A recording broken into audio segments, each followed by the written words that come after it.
छाया आसमान देखो झूमता गगन है छाया आसमान देखो झूमता गगन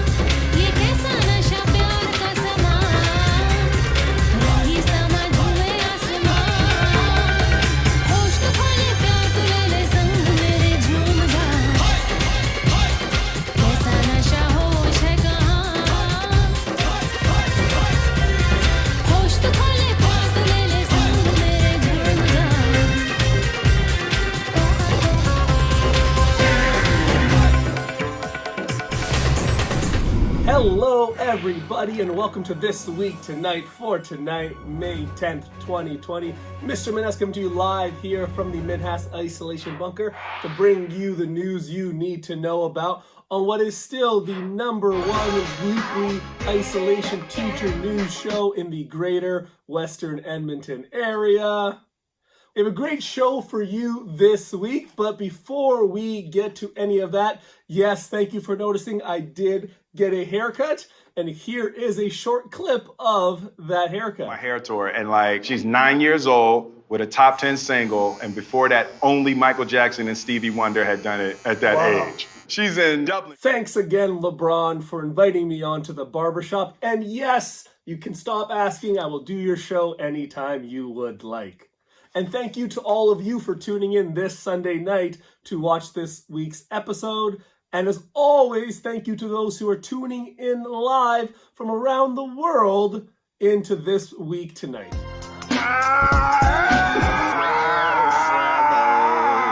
Wow, it's amazing being so popular.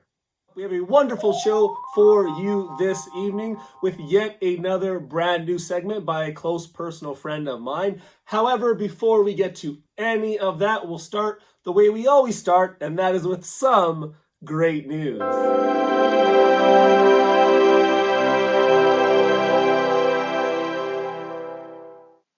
As always, some great news, a chance for us here to highlight some great news happening from around the world. This week we have 4 some great news stories to share with each and every one of you. Starting off right here in Edmonton, Alberta, where a mother and daughter show off not only their artistic, but their creative abilities to put the smiles on the faces of each and every one of their neighbors. Basically, my mom does crazy things like artwork and stuff. So she thought of another project and all the ladies got together. They did it. And we only have 9 more spaces to go. I colored in some of the objects and backgrounds. And my mom did most of the drawing, and her friends did all the drawing and outlining. Partly it was just to do something fun and a bit silly and to see each other. But what we didn't realize would happen would be just how much fun it was with everybody walking by and chatting, like friends we hadn't seen for a while, people from the neighborhood who we didn't know, and it just really became a really fulfilling activity for our social needs. It is great to see things like that so close to home. Next up, we have how a restaurant in Amsterdam is retraining their staff to handle serving while social distancing. U had een kopje koffie, zie ik. Ja, café is ook al voor u. En goed, alsjeblieft. Even kijken. En dan een glaasje water erbij. Geen probleem, alsjeblieft. Even kijken, u had daar ook nog een colaatje. Sorry, dat is die 1,5 meter. En nog even een bestekje voor u, alsjeblieft. En wat zoet erbij. Alsjeblieft. Eet smakelijk. Nailed it. But whatever you do, don't order the soup.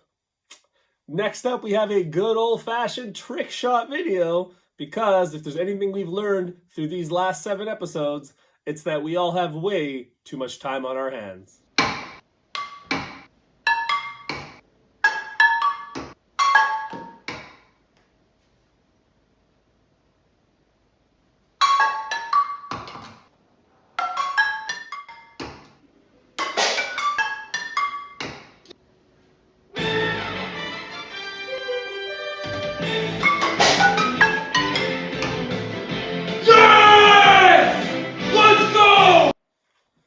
I can't even begin to understand how somebody pulls that off. Lastly, for some great news, we have a truly heartwarming story coming out of a Los Angeles community where a Sikh community is spreading love and joy by providing hot meals to those in need during COVID-19. You can see that the whole area, the cars all over the place right now. We're going to start in another few minutes. How many meals? Pardon me? 8 meals. Okay, give them a grocery bag, 1 grocery bag. We'll give you 2 bottles of water. How many masks? 8? 8 masks. How many meals? How many masks? 5 meals? 5 masks? Thank you. No problem. Thank you for donations. When people give these donations, they're giving out. That's amazing.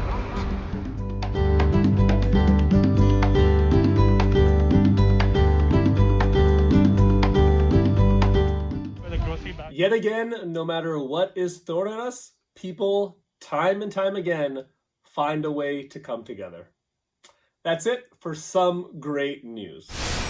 Moving on to the ever-popular Minhas Top 10. Of course, last week we tackled the 10 best teen TV dramas of all time, deciding on the OC as the best teen TV drama of all time. And this week, like I say, as always, we're going to up the ante even more, and we are going to tackle the 10 greatest episodes of The Simpsons of all time.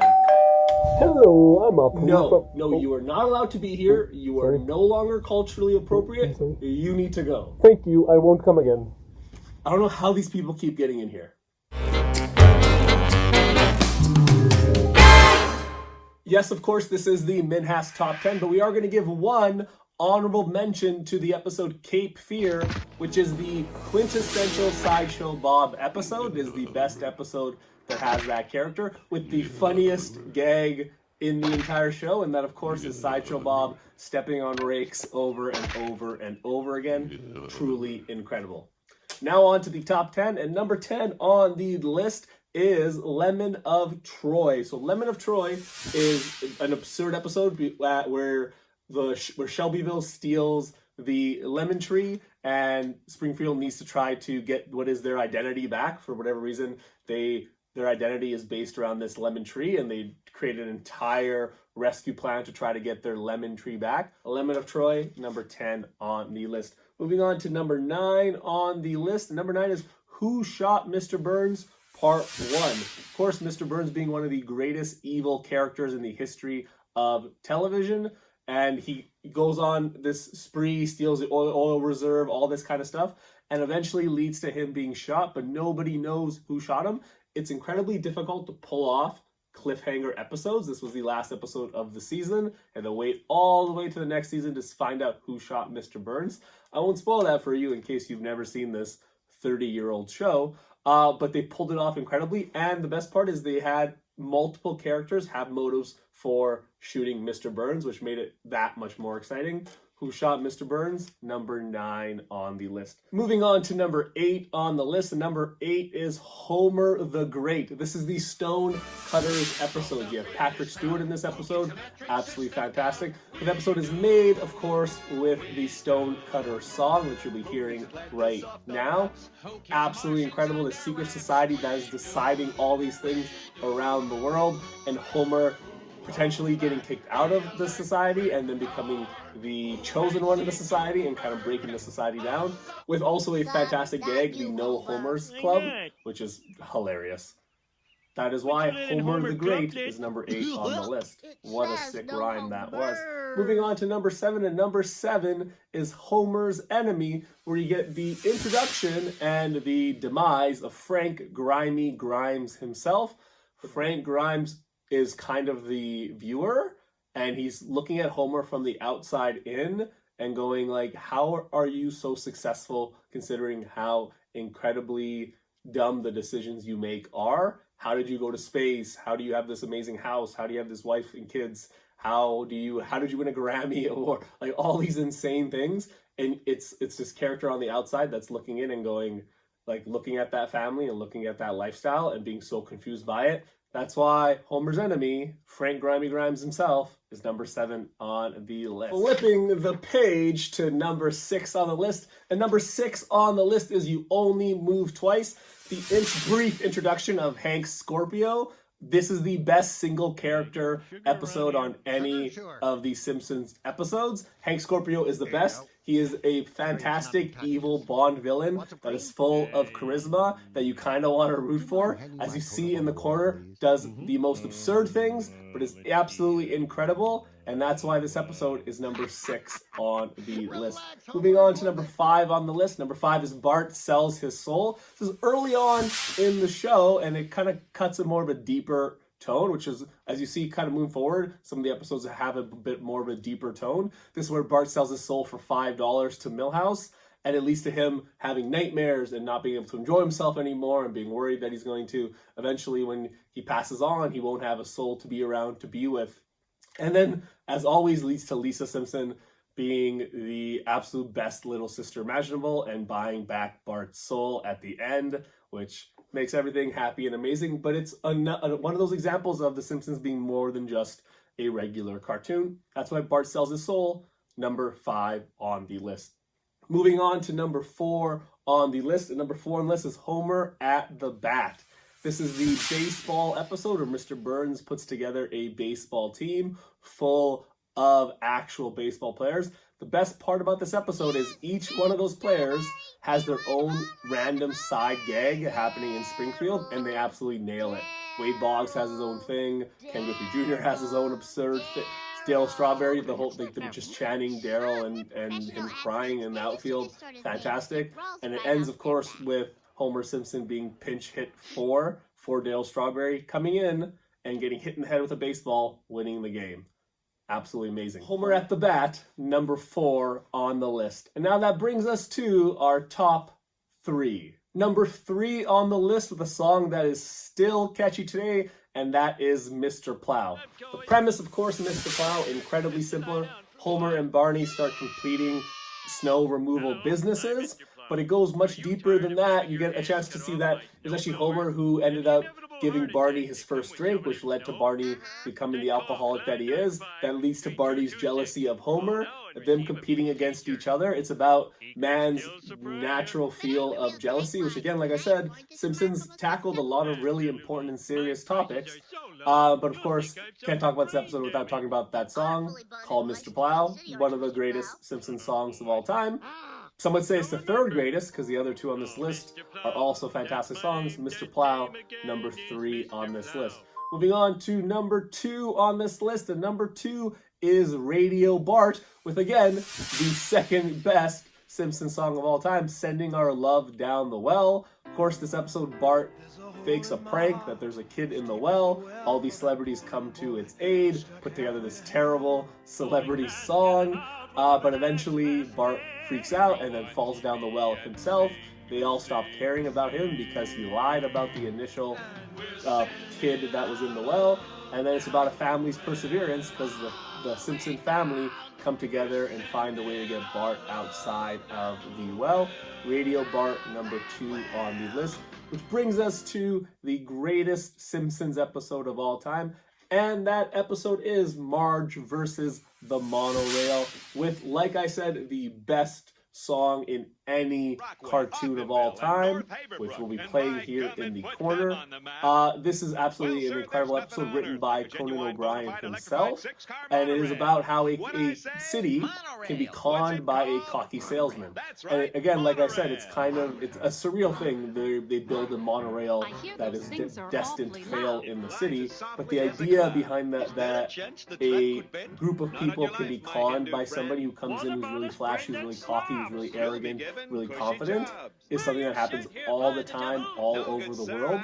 And this is just another example of that taken to an extreme, which is what The Simpsons is all about, is the idea of taking these simple ideas, things that can happen, to the extreme. And this is the perfect example of that.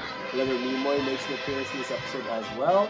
It's absolutely fantastic, hilarious all the way throughout. And like I said, the best musical number in any cartoon show of all time.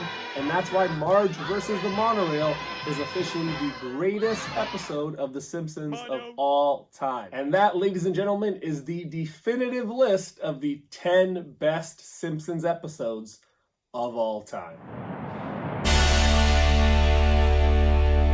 And now on to the week that was in COM. The week that was in COM started off with you answering a very simple question. What are the 5 advantages and disadvantages of having a roommate? So make sure that you answer that question in Google Classroom by the end of the week. Then the second focus assignment for this week was the second week of you working on the career research assignment. I know many of you are already done the assignment, which is great.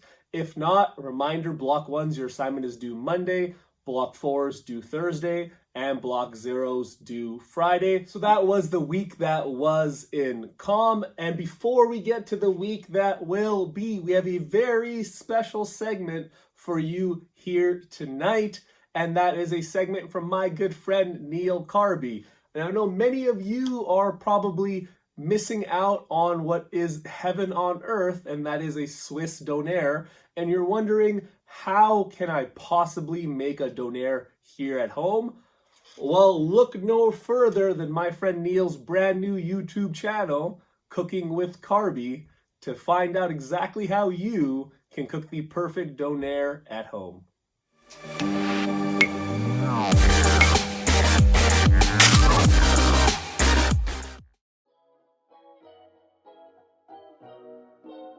Hey guys, you know what I love? Donairs. So today on Cooking with Carby, we're going to figure out how to make them at home. I'm going to start by combining 450 grams of ground pork and 450 grams of ground beef. If you only have one or the other, that's fine too, just double the original measurement. Once I've added them into a large steel mixing bowl, I'm using my hands to knead it together to try to incorporate one into the other. I want a consistent texture here. After we finish this, we're going to start our seasoning. 2 teaspoons of red pepper flakes, 2 teaspoons of dried oregano, 2 teaspoons of Italian seasoning, 2 teaspoons of garlic powder, 2 teaspoons of onion powder, 2 teaspoons of paprika, and 1 of cayenne. 2 tablespoons of flour to help bind everything together, and lastly 2 teaspoons of salt and pepper. Now I'm using a potato masher to blend my spice mixture in. If you want to try to achieve the smooth texture that a donair shop has, you need to keep going until you almost end up with a paste.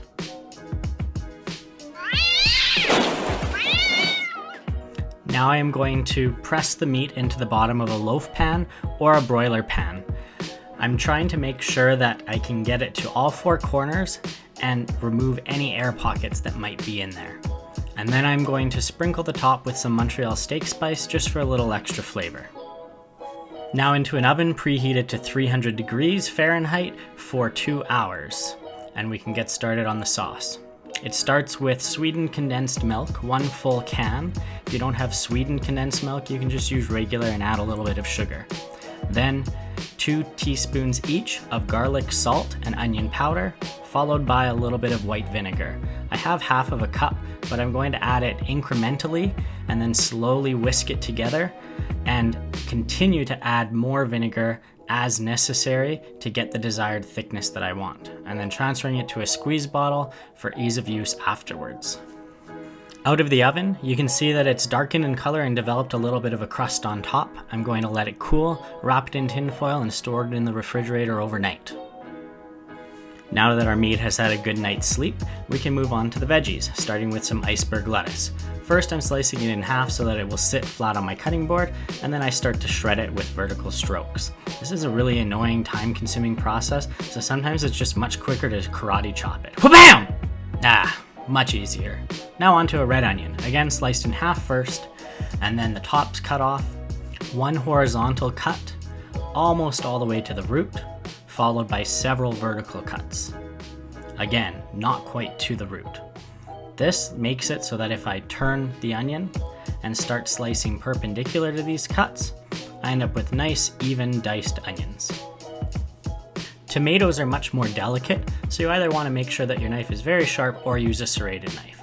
Again, I'm going to make several vertical cuts and then rotate my tomato 90 degrees, several more vertical cuts, so that when I flip the tomato onto its side, I can slice downwards and again end up with a nice uniform dice. For cheese, I'm using mozzarella, but you can really use whatever you happen to have in your fridge, whether that's cheddar, marble, or provolone. Also, make sure when you're done you snack on a little bit of the cheese, because who doesn't do that? You're lying if you say that you don't. Because we let our donair meat cool in the fridge overnight, it is a lot firmer than it was yesterday straight out of the oven. This makes it a lot easier to slice as thinly as possible. What we're going for here is the ability to sort of pick one piece up and have it wave back and forth, as thin as we can get it, almost paper thin. Over to the stovetop, I'm preheating a cast iron pan on high with a little bit of olive oil on the bottom. I'm using cast iron because it retains heat really well and it's going to help to develop the crust we want on the meat, but any pan will do. Now to transfer some meat into the pan, I want to keep it to a single layer so that it doesn't overcrowd. Once the first side has started to brown, I'm going to flip to the other, and then I'm going to start to prepare my pita. I'm sprinkling a generous amount of water on one side. This water, coupled with the heat from the donair meat when I place the pita on top of it, is going to steam it. By doing this, we are making the pita a little more flexible so that it reduces the chance of tearing when we pack it to the brim. It only needs to steam for 30 seconds to 1 minute. As soon as I remove it from the pan, I'm going to dish the meat on top. Transferring to a square of tin foil to make wrapping easier later, I'm starting with some cheese to get a little bit of a melt happening, followed by some donair sauce, a little bit of lettuce, my tomatoes, and lastly some red onion. I wouldn't be mad at a little extra donair sauce here either. The fold starts at the bottom like a burrito, and then the sides come together. I'm pinching it with one hand while I bring the tin foil up from the bottom. Once I have the tin foil on top, I'm folding one side over, reaching over top and pulling inwards to get a nice tight wrap, and then twisting the end and folding underneath. Bonus points here if you toss it in the oven for 5 minutes to get everything nice and toasty. After the oven, I'm wrapping in plastic wrap. Optionally, you could use a plastic bag here. We're just aiming to catch any leaks that might happen. If using plastic wrap, make sure you twist the ends, otherwise it's kind of pointless. And now, the moment of truth, a beautiful cross section. Oh wait, I'm not Subway. I gotta make sure I actually cut all the way through. Here we go. Fight with the wrapping, and then dig in. Considering I don't have a rotisserie at home, these come pretty close to a donair shop. Thanks for watching. I hope you enjoyed it. Thanks for taking the time to be part of the show, Neil. If you liked what you saw, please subscribe to Neil's YouTube channel. The link is in the description below. Now we're moving on to the week that will be in COM. And for this week in COM, we are starting what will be our biggest project of the rest of the semester. We're going to break it up into weekly chunks for you. It is your portfolio assignment. And for this week, you are going to be creating your resume. Our hope for this resume assignment is for you to put together the absolute best resume you possibly can. We'll show you a number of different websites that you can use for that resume, whether it's My Blueprint or Canva, to create the perfect resume for you. So you're going to be putting together your resume. That's just part one of this entire portfolio assignment. But for this week, you're only focusing on putting together that resume. Again, we'll have a bunch of different online tools for you to put that resume together and to make it stand out above the rest. If you want to think about it, you are competing against thousands of other high school students from around Edmonton for a lot of the similar jobs that are the jobs that make up your age range. So you don't want your resume to look just like the rest of theirs. You want yours to stand out in comparison to theirs. So we will do what we can here in COM to make yours the best resume it can be. So that is your weekly assignment for this week. This resume portion is due a week from the day that it is posted. So Monday, Thursday, Friday for the corresponding one 4s and 0s. That is the week that will be in COM. Now that's all the time we have for episode 7 of This Week Tonight. Come to you live here from This Week Tonight studios in the Minhas Isolation Bunker. I hope all of you enjoyed the show for tonight, May 10th, 2020. If you have any questions, feel free to reach out to me at any time. I would love to know your Simpsons top 10 as well. Otherwise, take care of yourselves, wash your hands, and as always, make good life choices. Good night.